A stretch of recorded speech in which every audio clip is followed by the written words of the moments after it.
Welcome to Sherlock Tales, where every mystery comes alive.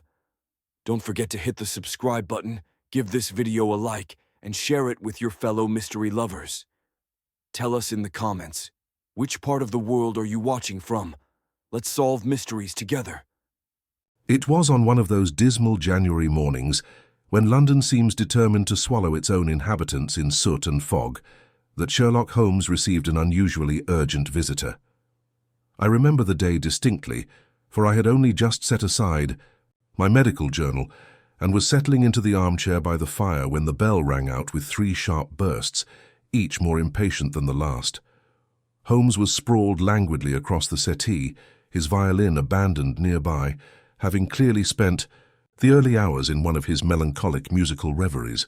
"Mrs. Hudson," he murmured without moving, "is about to usher in someone who smells faintly of engine oil and coal dust."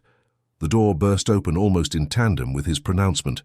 A stocky man, no older than 50, his face ruddy and lined from years exposed to the elements, strode in with barely a nod. "Mr. Holmes, forgive the intrusion, but there's something happened on the Birmingham line that has everyone at the London and North Western Railway scratching their heads." "Raw. Then you must be Mr. Godfrey Milbank," said Holmes, finally sitting upright and steepling his fingers beneath his chin. "Superintendent of the LNWR's Southern Freight Operations, recently promoted. Congratulations." The man blinked.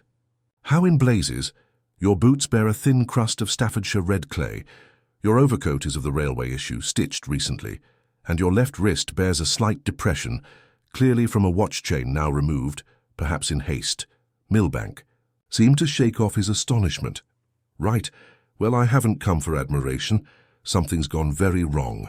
We had a supply train, midnight number 4017, set off last night from Liverpool bound for Euston. It passed through Rugby at 2:12 a.m., confirmed by the station master there.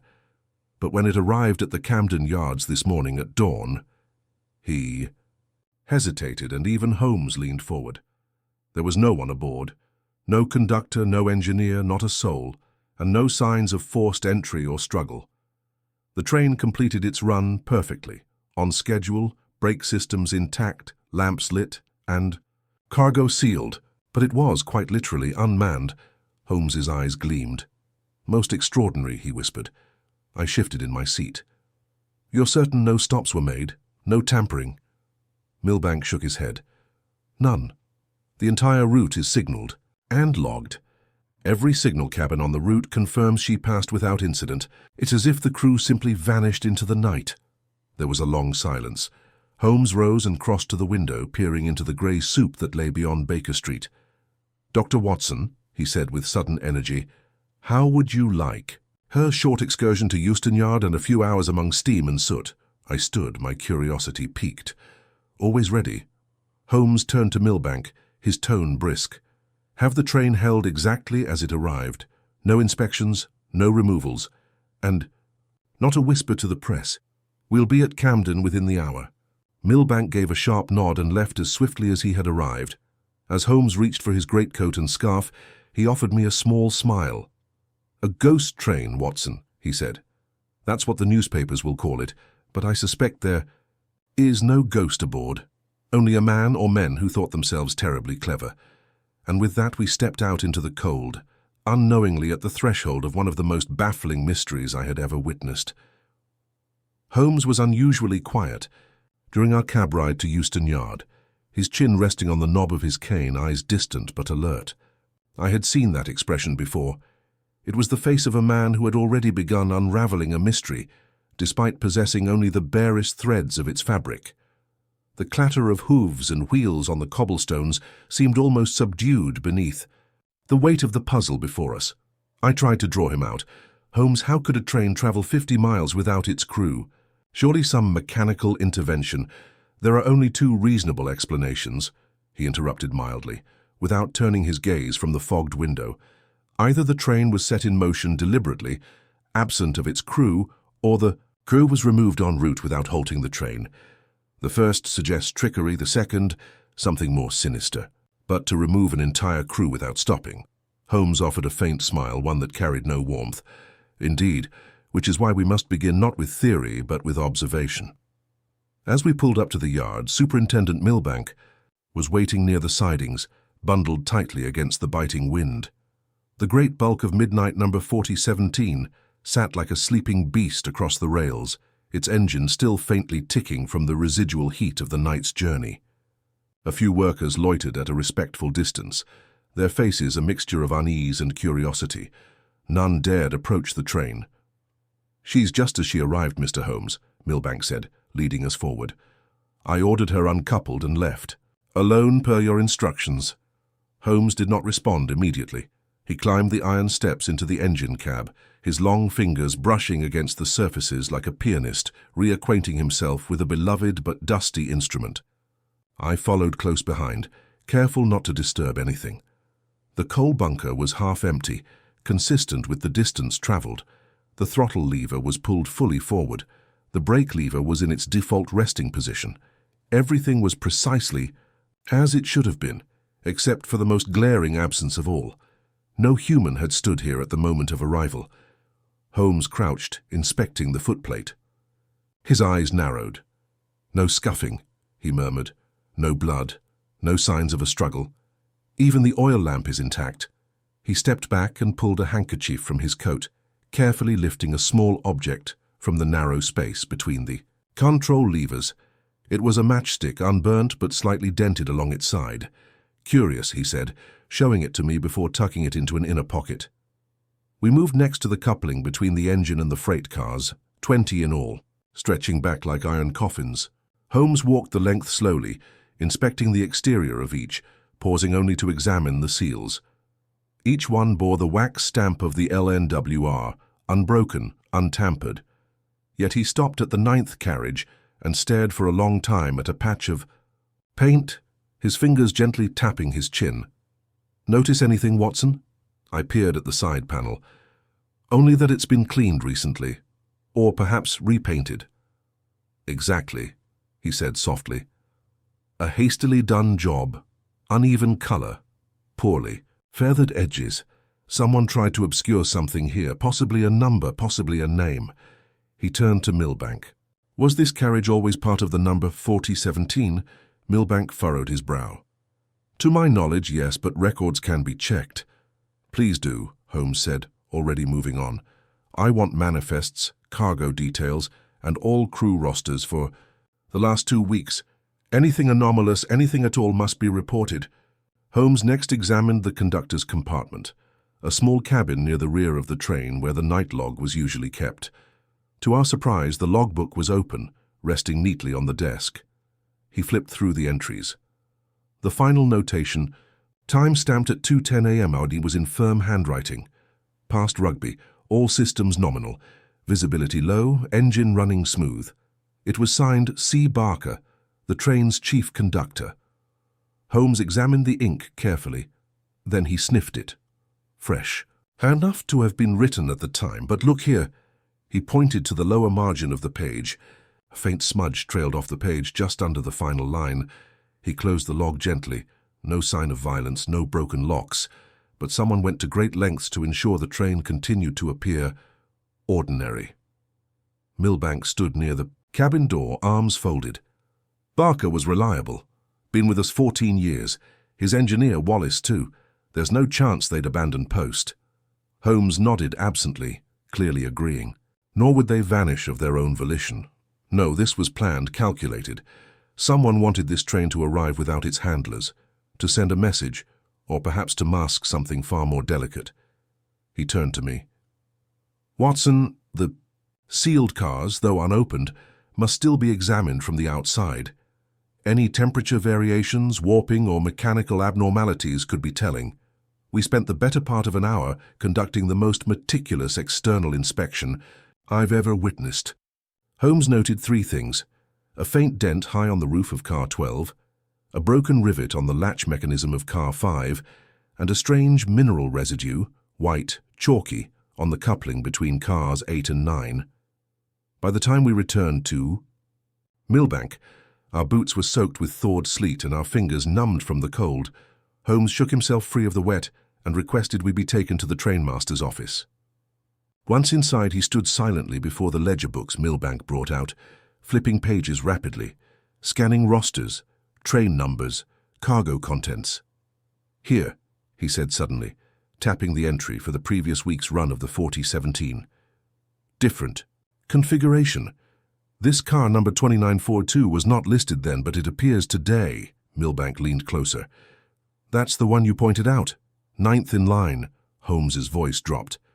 "Then someone swapped carriages between yesterday and today. A deliberate act, a deception." Milbank's face darkened. "That means someone had access to the routing schedule and the yard's inside job." "Indeed. And I believe the swapped carriage may hold our answer. Though we cannot open it without voiding the seal, perhaps there is another way." Holmes strode to the window and gazed out at the line of carriages fading into the fog. Then he said something so softly I barely heard it. "Whoever did this knew the route intimately, knew how to time it, and knew that the train would reach its destination with no living witness aboard." He turned back to us, his eyes gleaming with the familiar fire of deduction. "We are not chasing a ghost, gentlemen.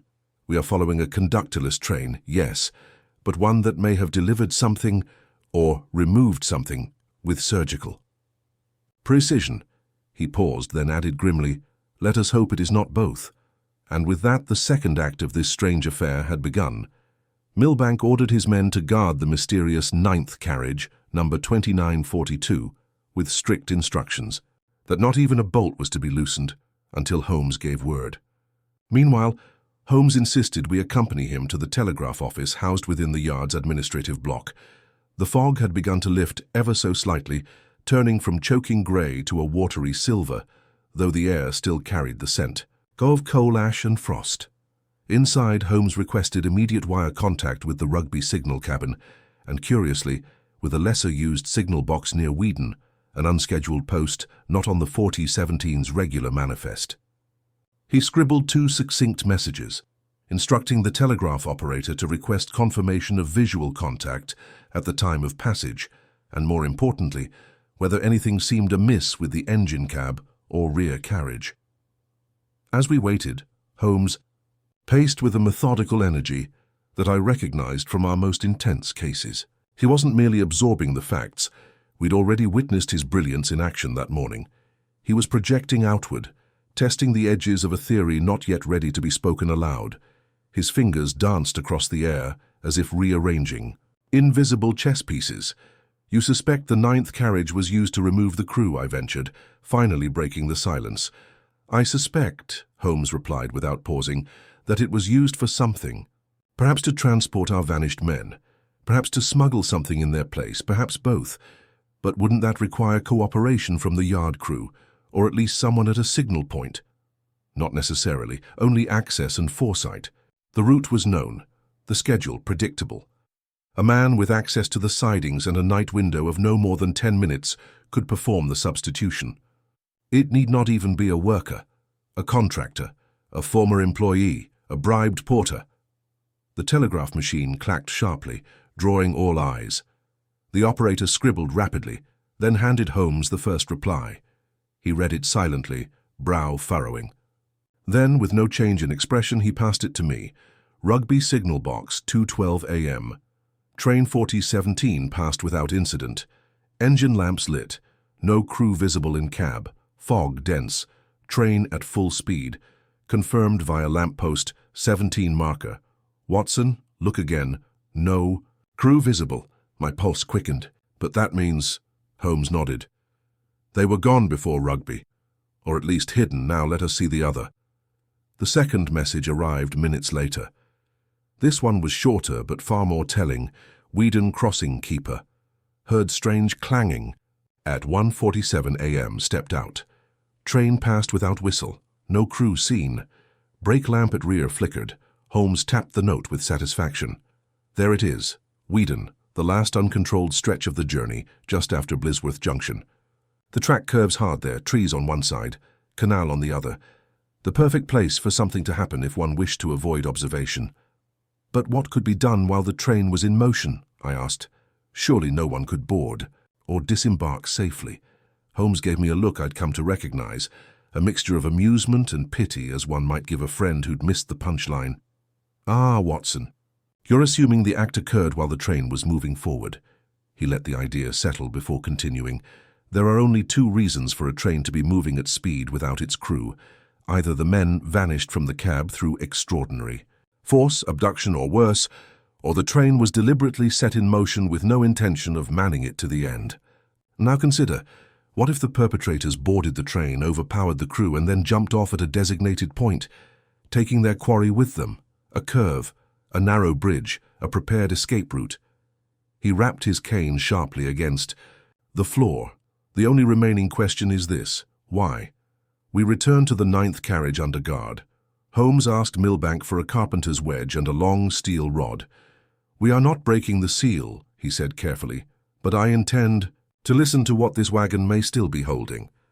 He climbed a small ladder affixed to the side and pressed his ear to the upper panel, rapping gently with his knuckles.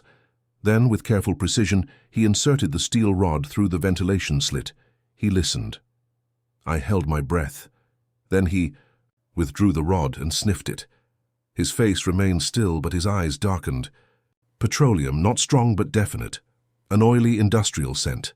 Possibly tar, or a muffled clink echoed from inside. We both turned to the carriage. Holmes raised a hand for silence. Again, a clink. Fainter this time, but unmistakably real. "There's someone inside," I whispered. "Or something," he replied. Holmes called for a crowbar, then stopped himself. "No, we must be cautious. If this is what I suspect, we could be tampering with evidence placed deliberately to mislead." He turned to Milbank. "Superintendent, do you have a safe location, an isolated siding, where this carriage can be moved without public attention?"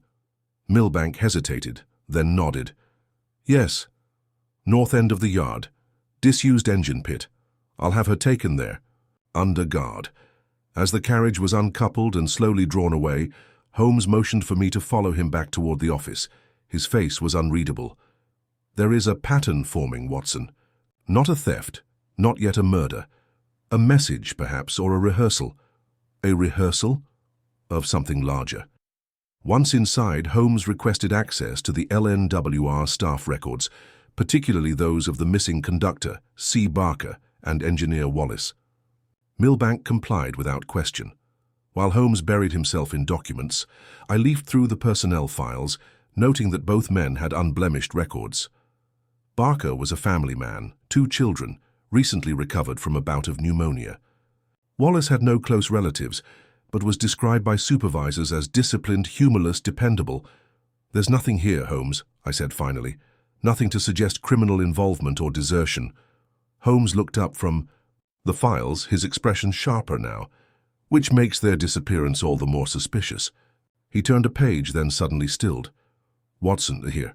Look at this." I joined him. He was pointing at a line from Wallace's file. "Last known address, 43 Pickering Row, Stoke Newington. Vacated 3 days ago. No forwarding." Holmes tapped it again. Why would an engineer employed steadily and trusted with a freight line vacate his lodgings without warning? And precisely before this incident. We left the yard at once and took a cab to Stoke Newington. The streets narrowed there, lined with tightly packed row houses, many shuttered or crumbling from disuse. Number 43 sat at the end of a terrace, a modest 2-story dwelling with flaking paint and windows darkened from within. Holmes climbed the steps and knocked firmly. No reply. He tried the handle. It was locked, but when he knelt to examine the threshold, he paused, then rose. Fresh scuff marks. Someone left here no more than a day ago. He checked the windows, then moved swiftly around the side, finding a coal chute unlocked.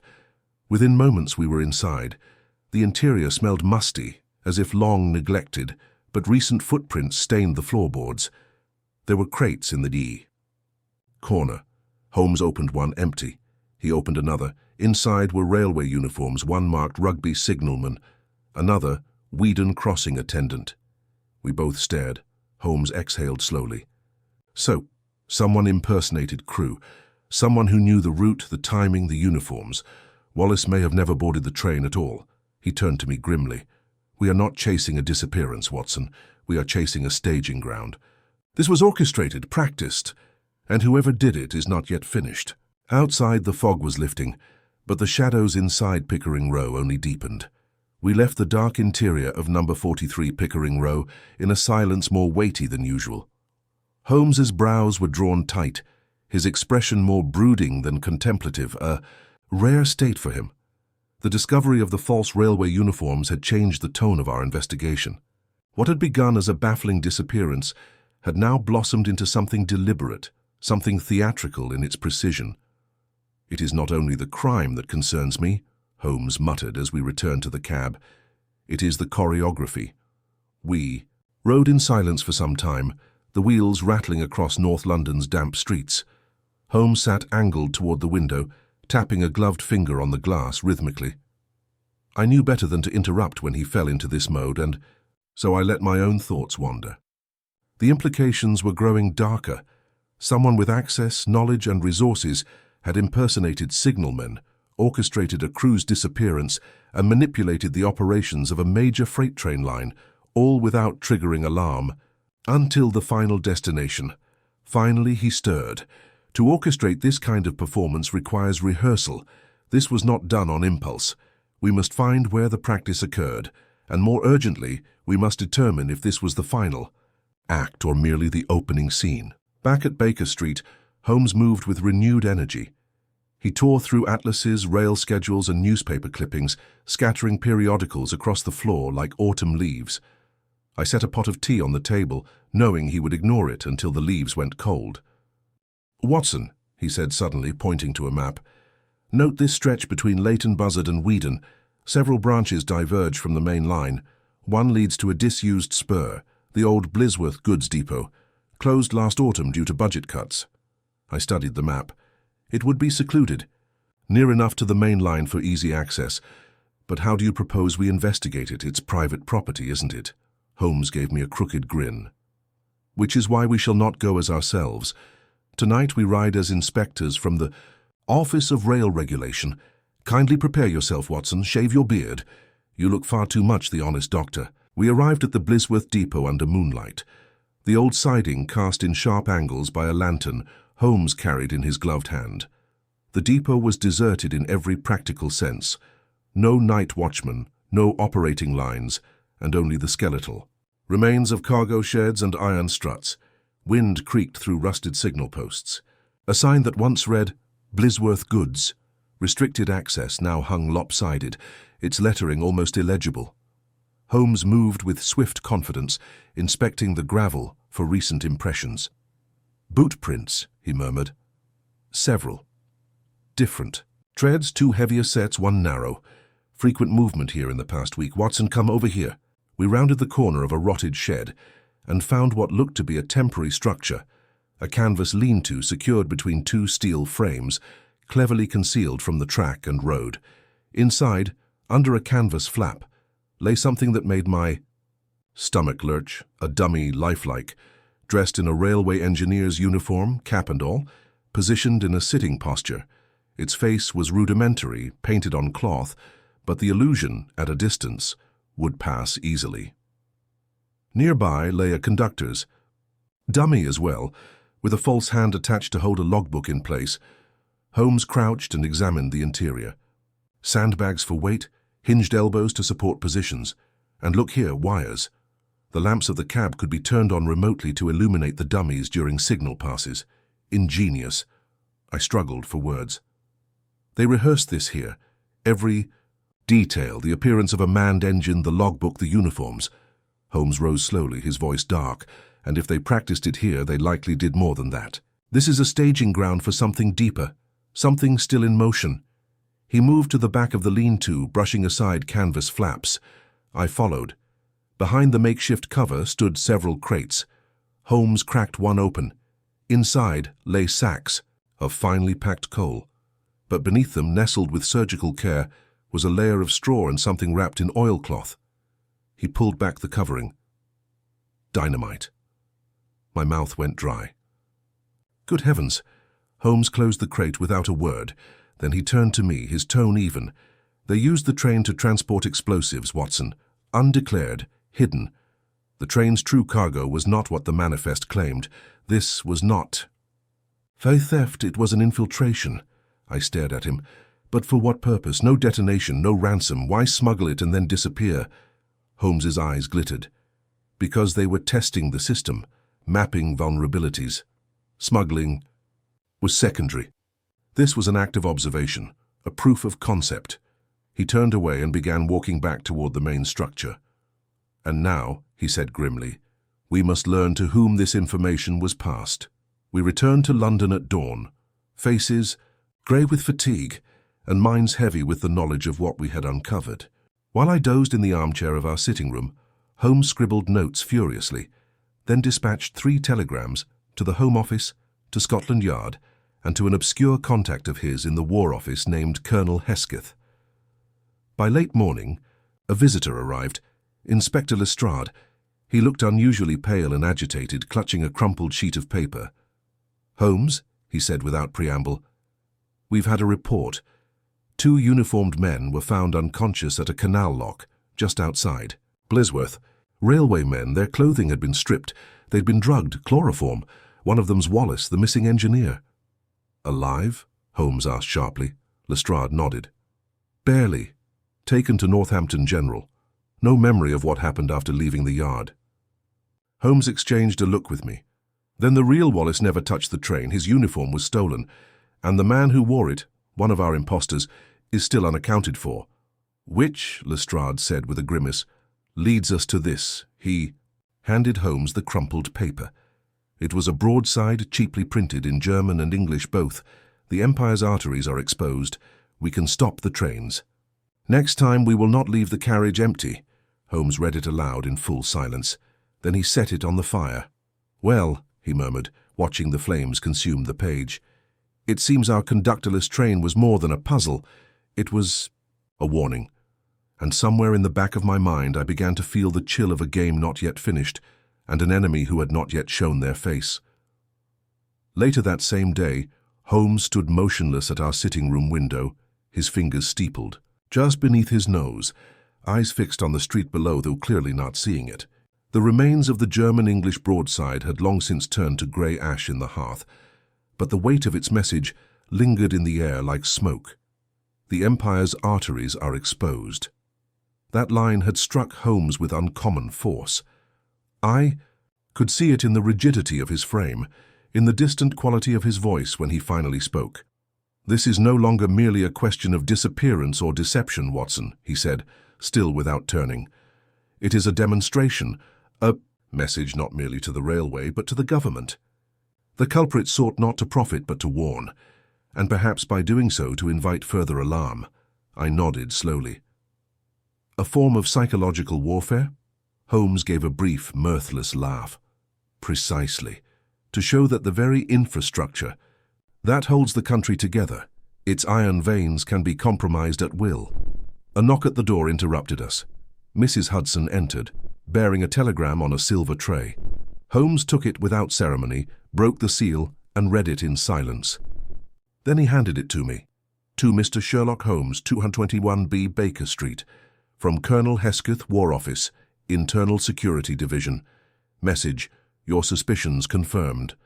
Foreign agent movements in recent weeks intersect with LNWR shipping manifests. One suspected liaison, Professor Albrecht Ruhl, recently spotted in Birmingham. Subject believed to have engineering background. History of rail sabotage on the continent. Possible alias: R. Vogel. Proceed with caution."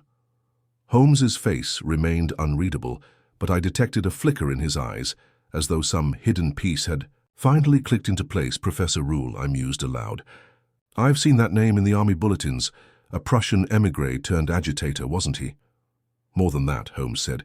"He is a technician of disruption, a man who understands that a single delay on a major line can halt regiments, shipments, communication, everything.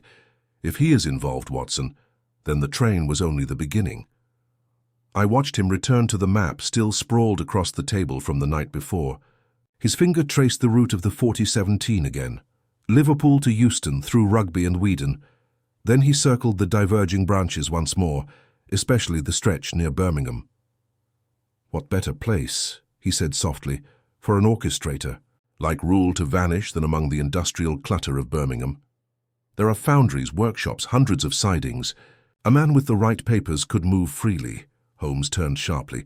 We leave within the hour. True to his word, we boarded a northbound express just past midday. Holmes said little on the journey, though he took time to pen letters to both Lestrade and the Home Office, urging them to place special watch on all outgoing cargo trains from London over the next 72 hours. As we rumbled northward, he gazed out at the bleak winter countryside, the wheels clacking beneath us like a telegraph counting time. We arrived in Birmingham shortly before dusk, the sky hanging low and grey over the city's churning chimneys.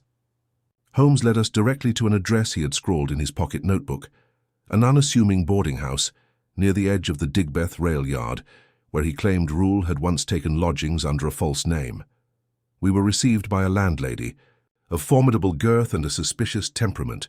"Our Vogel?" she said, squinting. "Aye, he took a room here a fortnight ago. Quiet fella, foreign but polite, paid cash, kept to himself mostly, always out late, left yesterday morning in a rush, took only a small case." "Did he leave a forwarding fur dress?" Holmes asked. She gave a sharp laugh. "Not likely. I found this under the bed, though." She handed over a torn scrap of paper, folded into a rough triangle. Holmes unfolded it and examined it for several seconds. It bore only a short list of initials and numbers, seemingly nonsense. BL3, 1440, SJN, 22, HWD, 3.5, T4. East track. Holmes's eyes darted back and forth over the markings. BL3 must refer to a platform. Birmingham Line 3. The rest, perhaps station codes or yard sections. He folded the paper and slipped it into his coat. "Watson, we shall visit the yard offices at once." It was nearly dark by the time we twice reached the Digbeth yard, the last light of day caught between cranes and gantries like flame through steel teeth. Holmes presented a forged set of inspector's papers he had prepared en route, a trick he often employed with disarming ease, and requested access to the platform logs for Line 3. The clerk, a nervous youth named Brigsley, blinked behind smudged spectacles but complied. "BL3's used mainly for temporary rerouting," he said. "Last week it took overflow from Euston due to a signal failure. Freight mostly. Grain, timber, some sealed shipments from Liverpool. Transfers bound for the East Docks." Holmes's eyes narrowed. "Were any of those sealed cars connected to outgoing freighters?" Brigsley checked a ledger. "Yes, sir. 2. Loads went on to Southend Docks. One was flagged for deferred inspection. Marked for review but never logged. Left 2 days ago under urgent classification."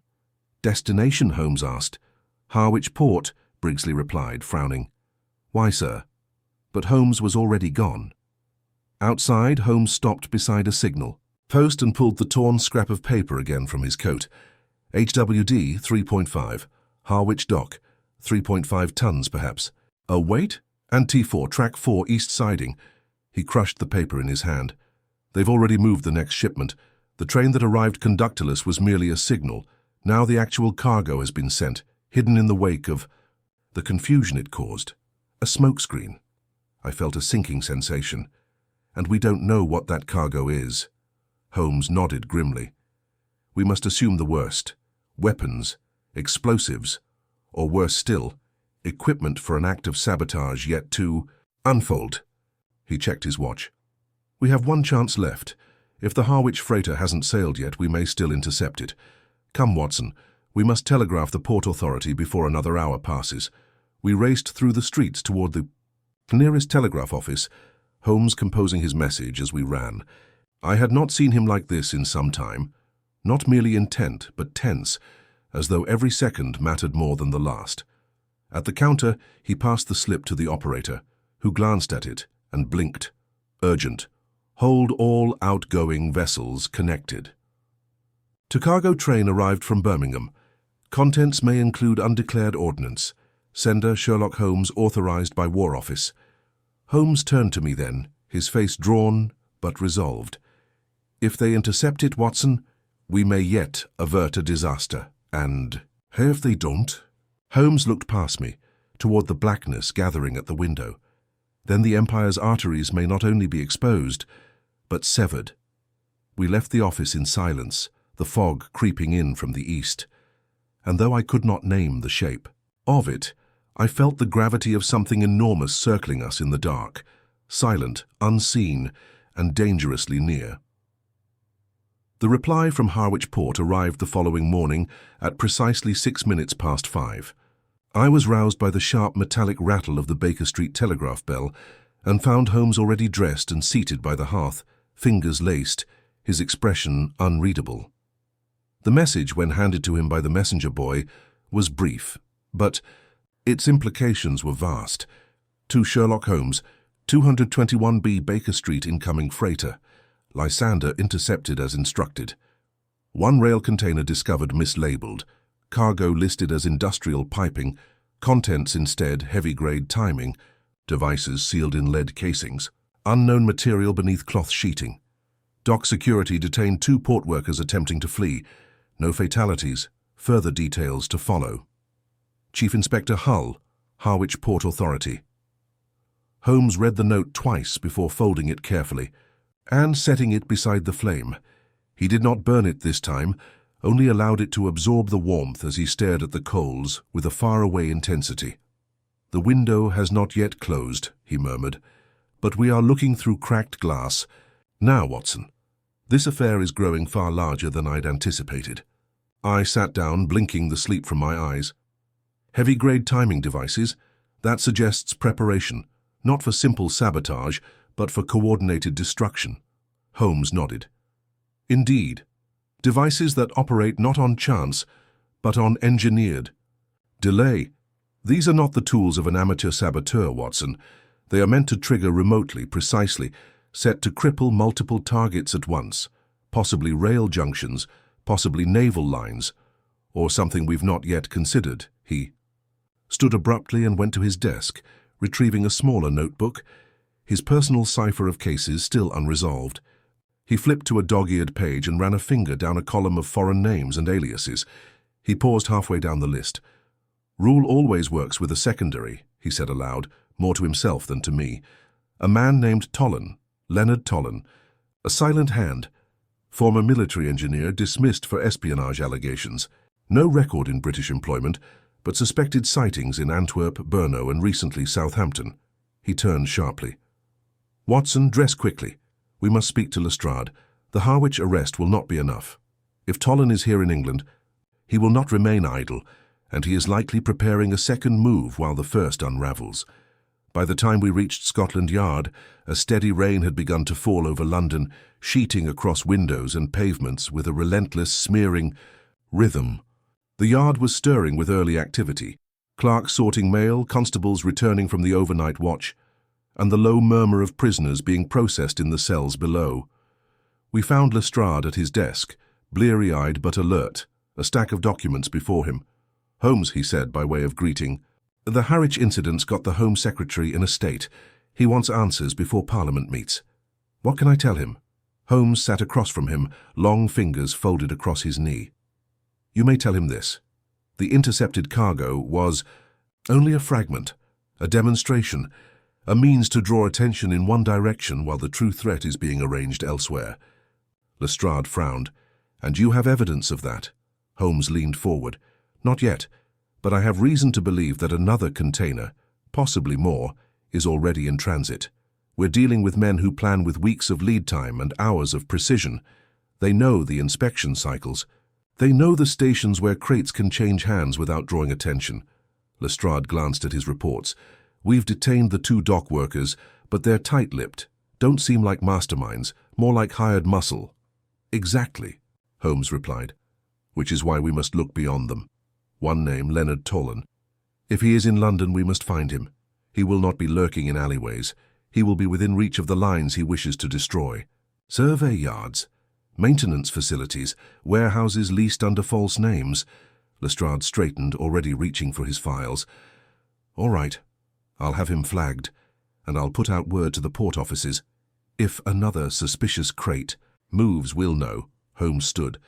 "We don't have long. If the intercepted container was timed to coincide with something larger, then the countdown has already begun." We returned to Baker Street by foot, Holmes silent the entire way, his eyes fixed not on the road ahead, but on some invisible thread only he could perceive. Once inside, he cleared the table with a sweep of his arm and unrolled a fresh railway map. His eyes flicked over it rapidly. "There," he said finally, tapping a point near Greenwich. "The Woolwich military yards.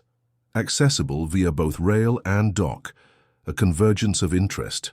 If one wished to deliver a blow to both the railway network and the munitions supply..." He stopped. "Watson, fetch the dispatch file from last autumn, the Naval Ledger, left shelf, red spine." I did so and brought it to him. He flipped through its pages until he found what he sought. Here, entry from October. Shipment of experimental powder mixtures. Delayed at Woolwich, rerouted via private siding.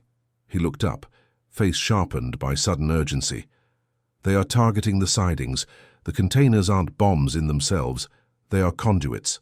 Tools for manipulating existing munitions. What if they intend to ignite an entire warehouse of volatile powder? A contained blast would be devastating, but an uncontrolled one." He did not finish the sentence. Within half an hour we were aboard a southbound cab, Holmes clutching the telegram he had written in haste to alert both the Royal Arsenal and the yard. The rain had strengthened, now hurling itself sideways into the glass, as if the very sky were conspiring to delay us. When we reached Woolwich, the gates were already being shut under special order from the War Office. Guards saluted as Holmes presented his papers. We were led through a maze of low storage buildings and rusting rail lines to a warehouse marked Restricted, Class C Ordnance. The officer in charge, a pale, tight-lipped lieutenant named Mercer, met us at the door. "You're too late," he said grimly. "There's a fire." We turned sharply as a plume of black smoke rose from the rear quarter of the warehouse. Alarms had begun to sound, and men were rushing to pump lines and seal off the corridor between buildings. Holmes moved fast, pushing past Mercer, ignoring his protests. We followed a side path until the source of the smoke came into view. It wasn't. The warehouse, not yet. It was a rail carriage, an older model, abandoned, locked tight. Flames licked around its undercarriage, burning clean and steady, no larger than a hearth fire but far more controlled. Holmes dropped to one knee beside the track and sniffed the air. Petroleum starter, crude accelerant. They tried to ignite. "But the rain, it saved us," he barked to Mercer. "Get this carriage open now and bring containment cloths. If the contents are what I suspect, a spark could still finish what they began." Within 10 minutes, a crew of sappers had the doors open. Inside lay several long canisters, lead-sealed, marked not with military stamps, but with forged trade labels. One had split.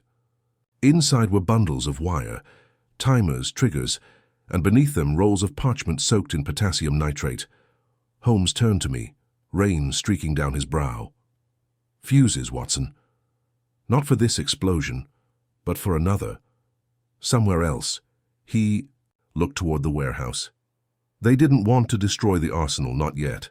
They wanted to test its response time, observe how quickly it seals, measure how far a fire could spread before containment. And then, softly, they were watching. I felt the full weight of the words settle between us. Holmes rose slowly, glancing into the shadows beyond the fence. "Somewhere nearby," he said. "He's still watching." The smoke from the smouldering carriage had begun to thin, trailing upward in pale ribbons that mingled with the rain. Holmes stood unmoving, his eyes trained not on the wreckage or the canisters now being carefully catalogued by the sappers, but on the line of low warehouses across the yard, half obscured by fog, dark with shadow. His hand crept unconsciously to the brim of his coat, tugging it tighter against the wind. "He's here," he murmured, not looking at me.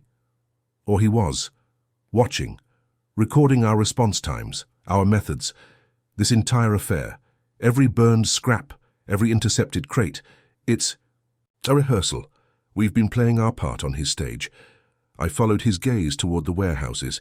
They were perfectly positioned to overlook the loading platform and the now charred carriage, with narrow alleys that would allow for a quick retreat into the city.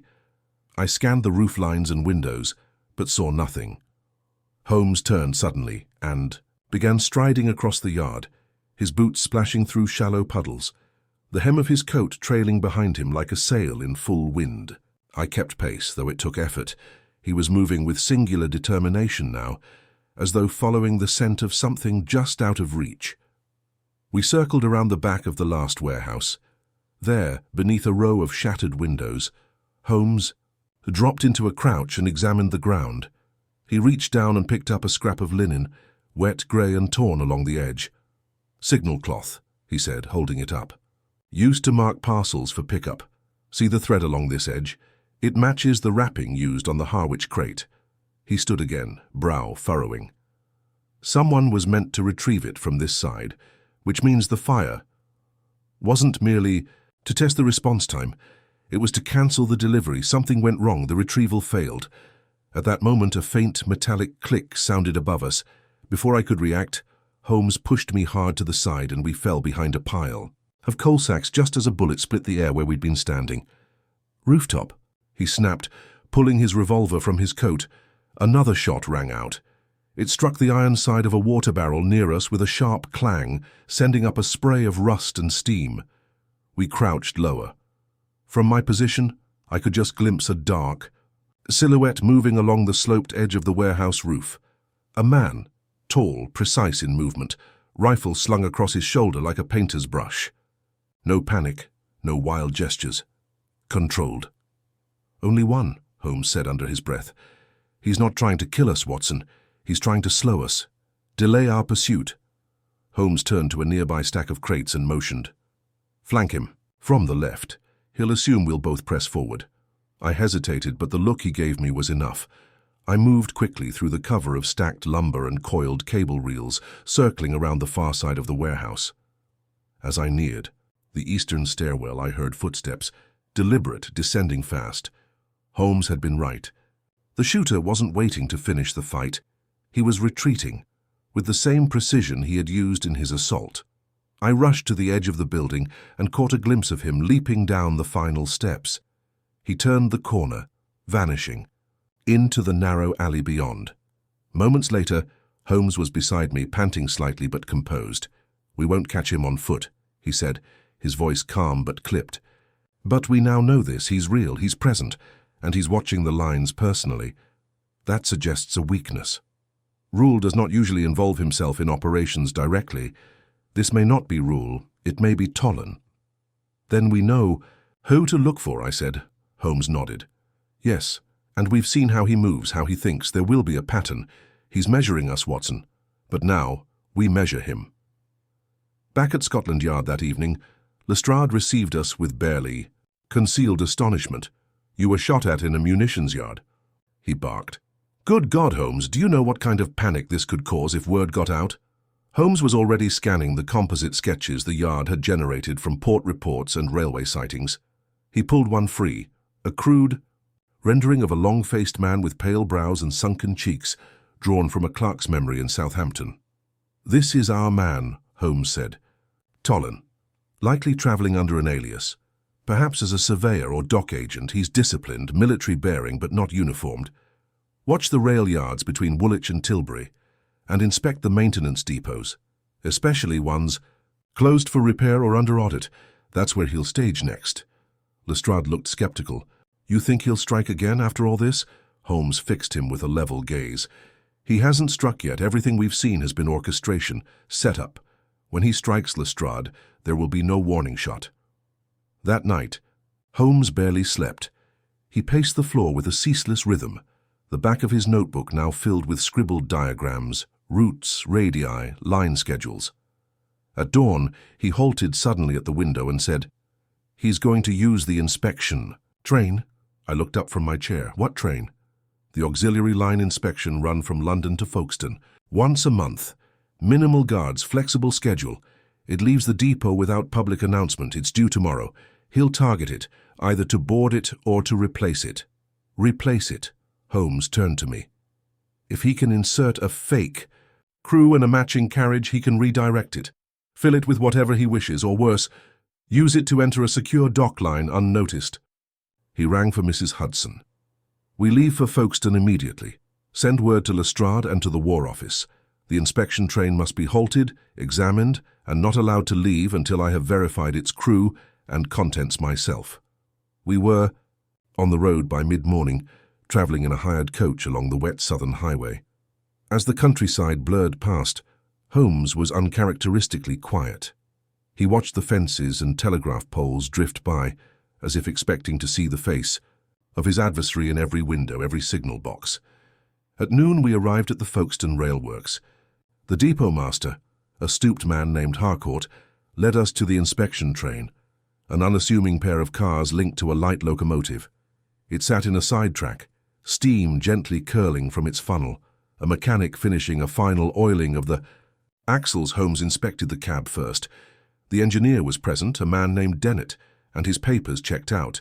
He was flanked by a conductor named Foyle, also verified. Holmes watched them both closely. "Has anyone else been near the train?" "Is that a day?" he asked. Harcourt scratched his chin. "A man from the audit office was here early this morning. Said he was inspecting the cargo manifest. Had the correct badge, far as I could tell. Did he speak with the crew?" "No. Went straight to the rear cabin." Holmes strode to the rear carriage. The door was unlocked. Inside, the space was clean. Too clean. No dust, no smudges. A new bolt had been affixed to the rear window, recently installed. The latch still bore brass shavings. Holmes bent and retrieved a small fragment from beneath the bench. It was a sliver of paper, torn along the edge, with just a partial word. "Herr Stein." He stood and turned to me. "He was here, Watson, Tollin, and he meant to ride this train." "Then we've stopped him," I said, relief bubbling. Holmes shook his head. "No, Watson, we've redirected him. He'll move now, change target. But we've forced him to show his hand. And in doing so—" He held up the paper fragment. "May have just found the name of the next station." Holmes studied the paper fragment with the intensity of a man deciphering the final lines of an ancient script. His eyes narrowed as he turned the scrap between his fingers, examining the tear, the faded ink, the slight water stain along the top margin. "Stein," he repeated. "The tail end of a name, or perhaps a place. We must assume this was not random. It was left, likely torn in haste. But from what?" He stepped out of the inspection carriage into the bright but brittle afternoon. The air along the Folkestone sidings carried a bitter edge, the scent of brine riding up from the sea. Somewhere inland, a signal bell rang faintly, its rhythmic chime oddly mournful. I followed Holmes toward the small yard office where telegraph logs were kept. Harcourt trailed behind, perplexed but obedient. "It could be a destination," I offered. "Frankenstein, Silberstein, Bernkastel-Kues perhaps. A German origin?" "Possibly," Holmes said, distracted. "But more likely a British location with Germanic roots, or one renamed during the war. Look closer, Watson. Folkestone has long been a port of transit, but what lies directly west of here, along the branch line?" He paused and snapped his fingers. "Blenstein Quarry." I blinked. "That derelict siding, it hasn't operated in years." "Precisely. Which means no traffic, no inspection, and more importantly, no patrol. It is the perfect staging ground for a final transfer." Inside the yard office, Holmes requested the past week's routing schedules. The clerk, too tired to argue with, the man's sharp precision handed them over without protest. Holmes paged through them quickly. "Here," he said, tapping a column. 3 cars marked as return freights, all logged from Liverpool. But their routing codes changed at Maidstone, then again at Ashford. Unusual. Why change a code twice on a straight route unless you don't want anyone tracking it? "Where are they now?" He pointed to the entry. "Due to be shunted to holding by sundown, on a side track near Blenstein. Not officially, of course. No one would question an overnight storage." He turned to Harcourt. "How many men do you have who can be trusted not to speak a word?" Harcourt blinked. 4, maybe 5. "Good. You'll send 2 to secure the west switch at Blenstein, quietly. Tell them nothing more than it's a theft deterrent exercise." "And us?" I asked. Holmes handed me a pair of dark coats, railway issue, but aged and muddied. "We're going in. Tonight." The hours until dusk passed in a taut silence. Holmes and I sat aboard a weathered signal tender, the small engine arranged to move us without drawing attention. We kept our lamps low, and Holmes passed the time by checking and rechecking a parcel he'd packed, his revolver, a small mirror, 2 coil fuses, and an oilskin satchel with a pair of signal flags, 1 red, 1 black. "If the siding is active," he said, "they'll expect someone to arrive under cover of night. Tolan won't come by train this time. He'll approach on foot or via cart. We'll position ourselves inside one of the stored cars. If he enters, we listen. If he stays, we act. And if he brings others? Holmes gave me a tight smile. Then we'll have company, but no more surprises. By the time we reached the outskirts of the disused Blenstein siding, the light had faded to a dim violet, and the clouds hung low like ink drops bleeding into a sponge. The line split sharply here, disappearing into a gully flanked by embankments and low shrubs. The tracks were rusted, but the railbed itself had been cleared recently. New stones laid, weeds tamped down. Someone had been preparing this. Holmes disembarked first, crouching low and moving along the edge of the nearest freight car. It was marked with false identifiers, the stencil sloppy, the paint fresh. "This one," he whispered. "Empty but sealed, it will do." We climbed inside through a rear maintenance latch. Inside, the space smelled of iron and sawdust. Holmes unrolled a length of fabric and pressed it across the narrow window slats, darkening the interior further. Then we waited. Time passed with the slow, irregular rhythm of night.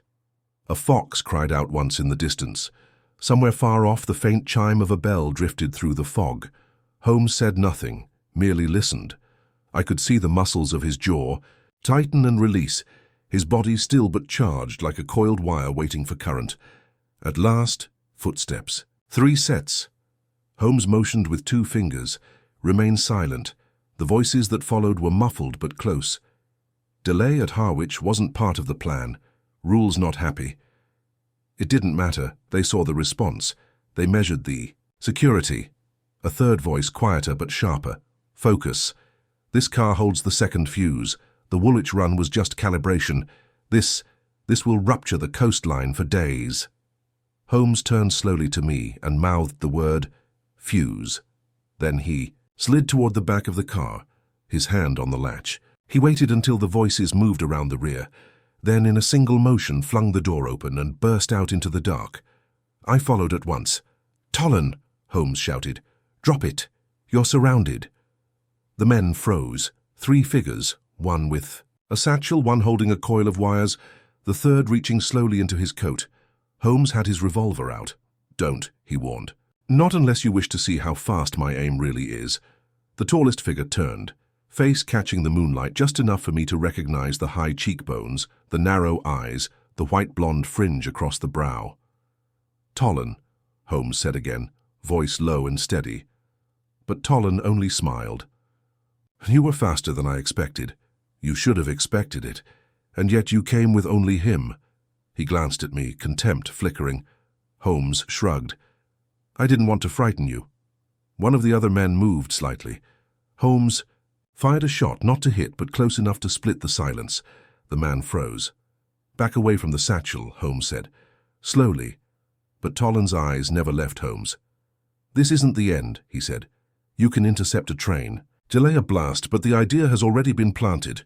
Holmes stepped forward.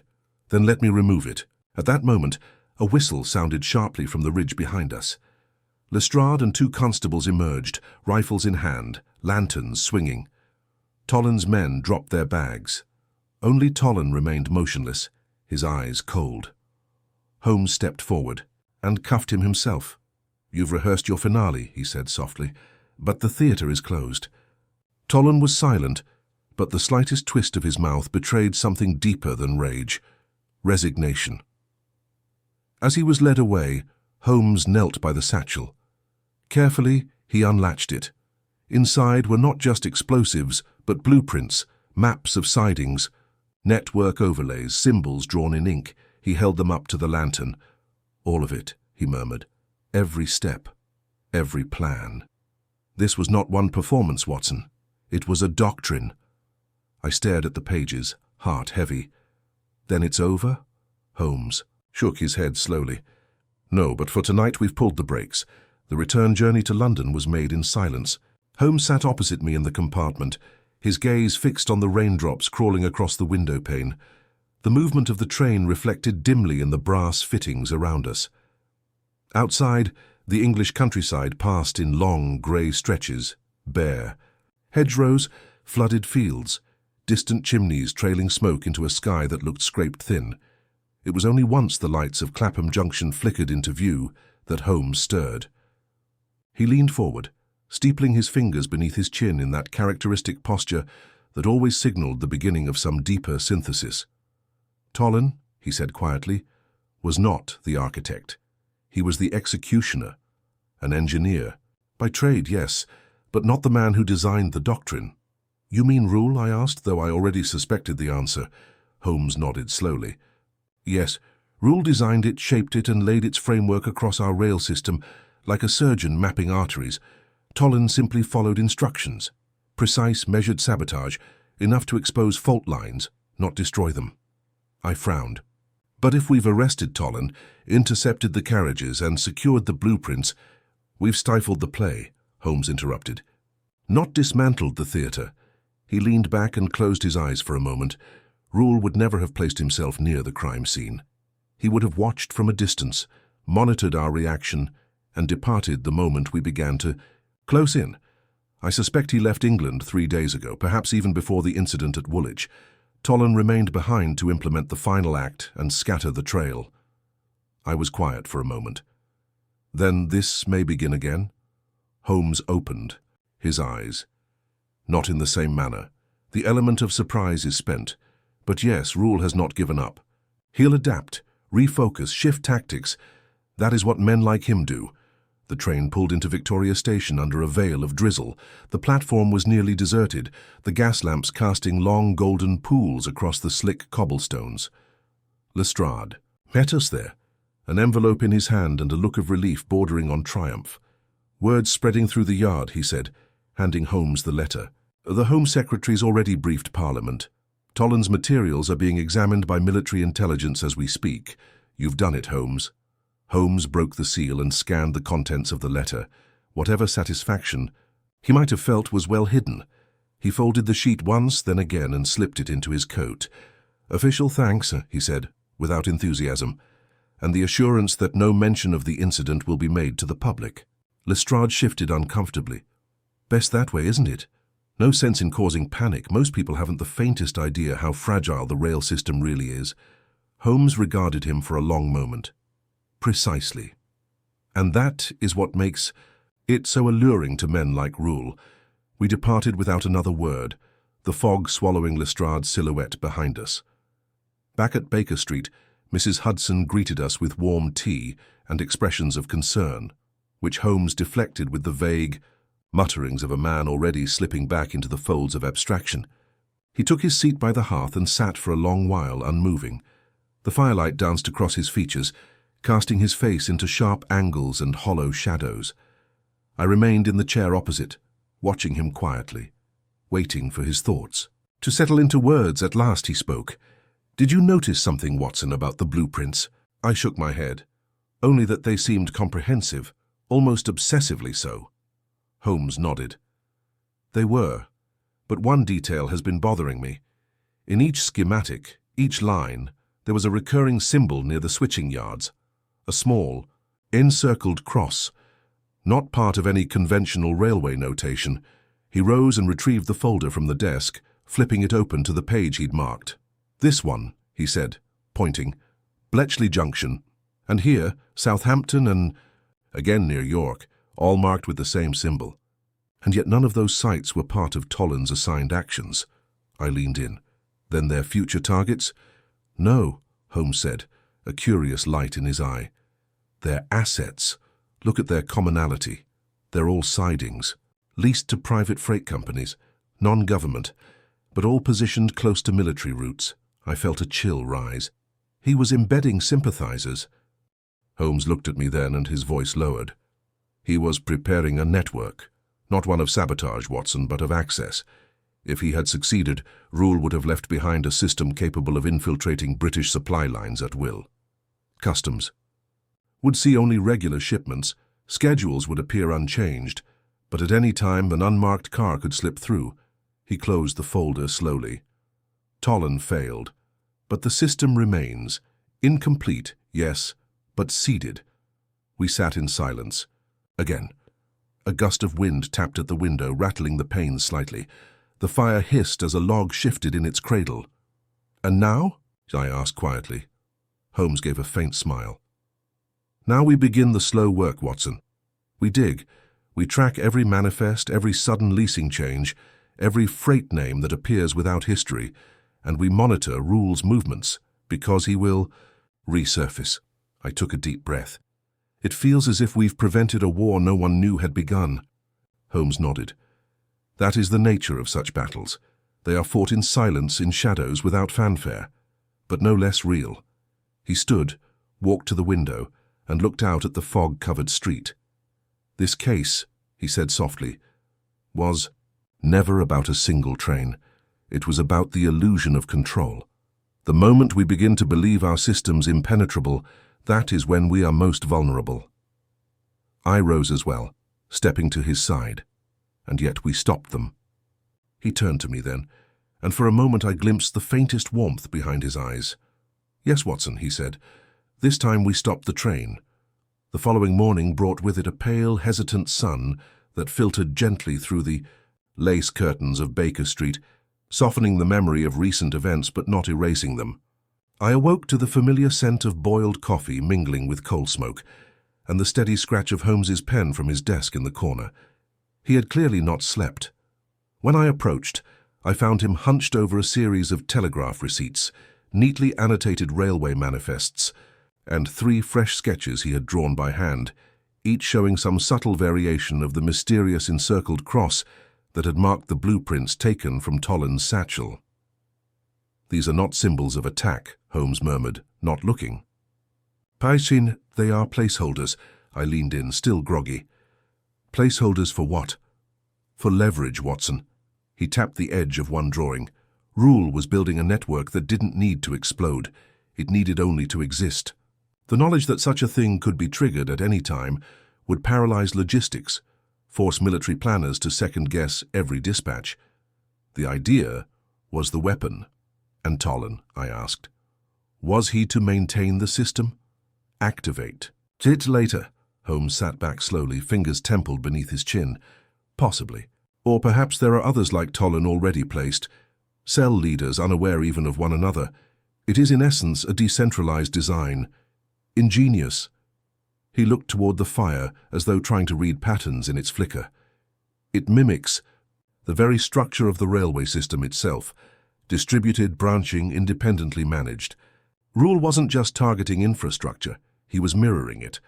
I felt the familiar tightening in my chest that came whenever Holmes's deductions reached too far ahead of me to follow entirely. "But if that's true," I said, "then what we intercepted wasn't a finale. It was an overture, a test of concept, and if the system still exists, then Britain's railway arteries remain vulnerable," Holmes finished for me. "Not to bombs, but to uncertainty." There was a knock at the door, swift, firm, familiar. Holmes didn't even glance up.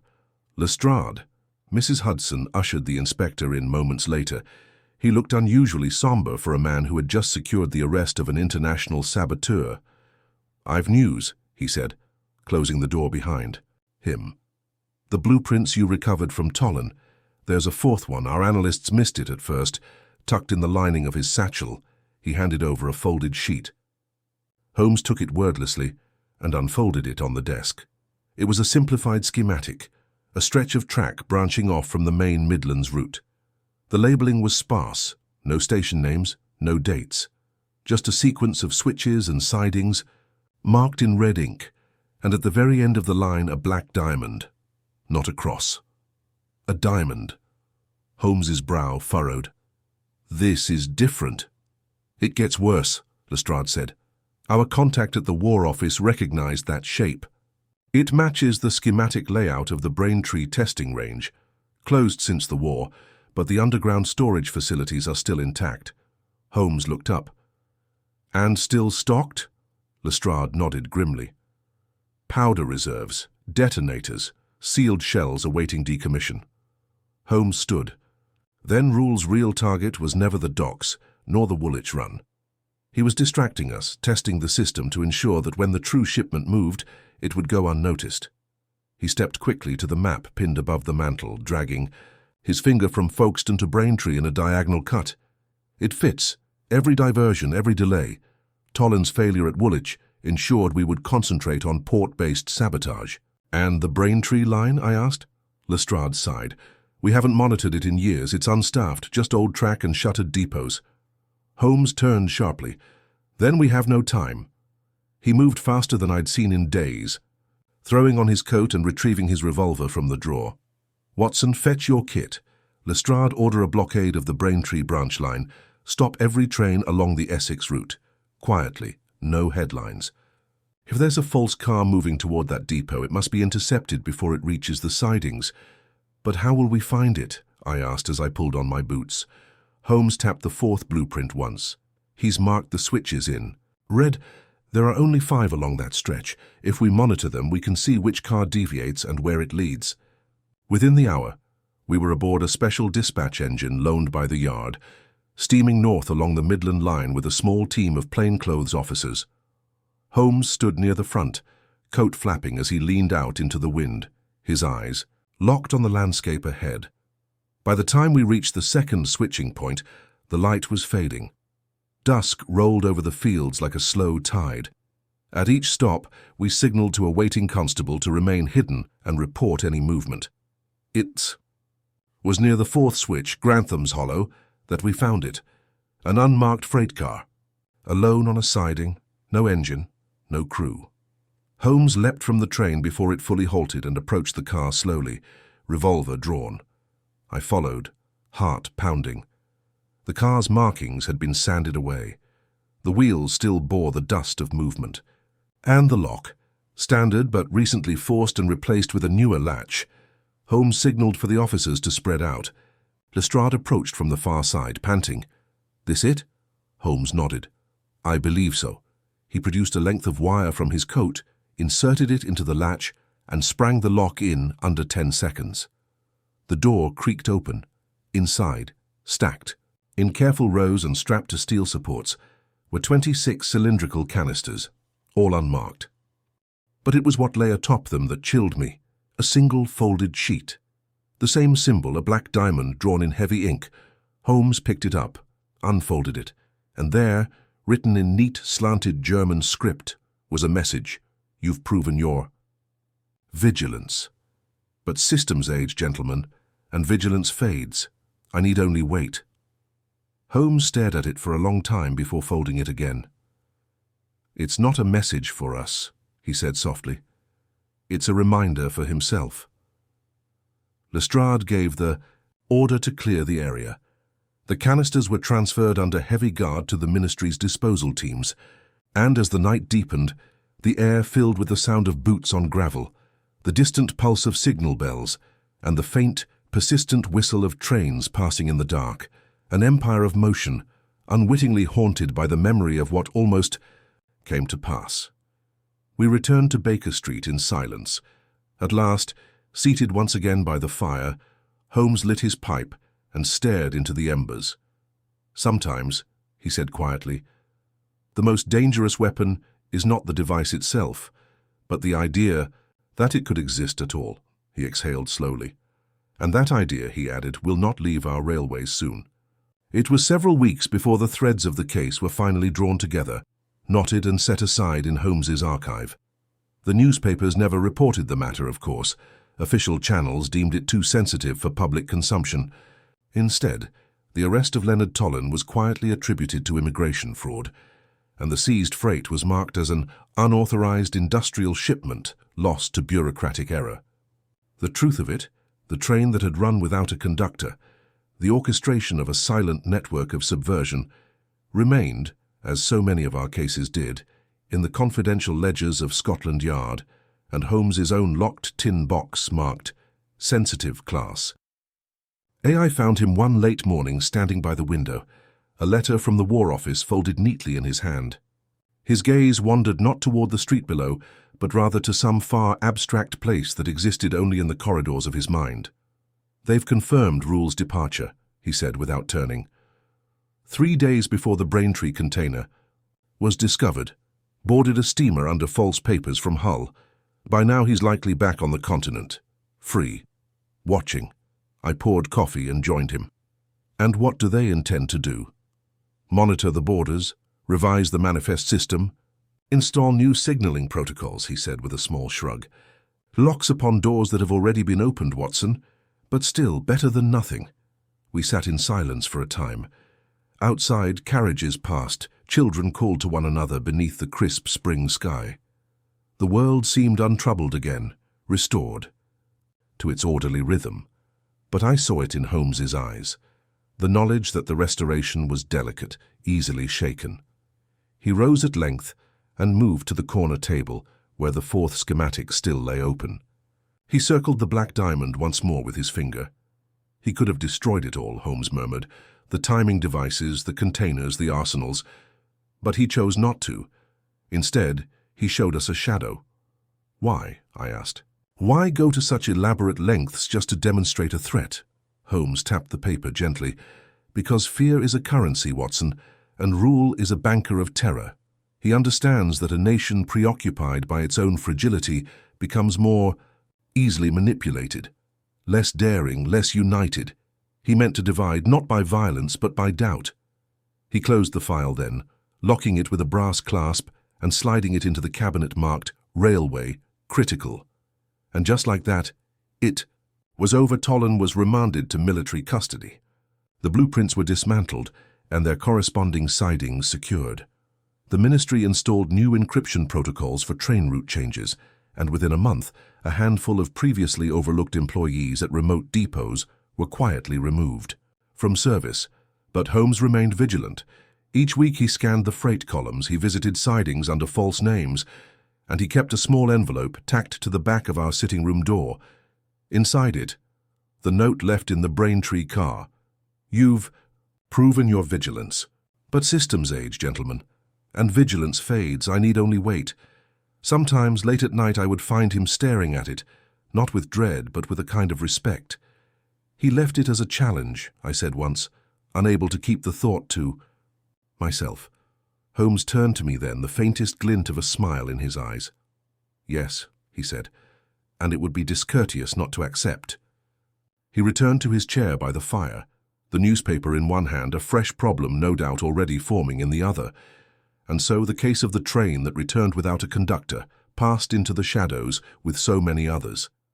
It left no headline, no trial, no monument, only a quiet place in the history of threats averted, and a single chilling truth, that the tracks we ride in peace are often kept safe not by fortune or policy, but by the vigilance of those few who hear the danger. In the silence between the wheels,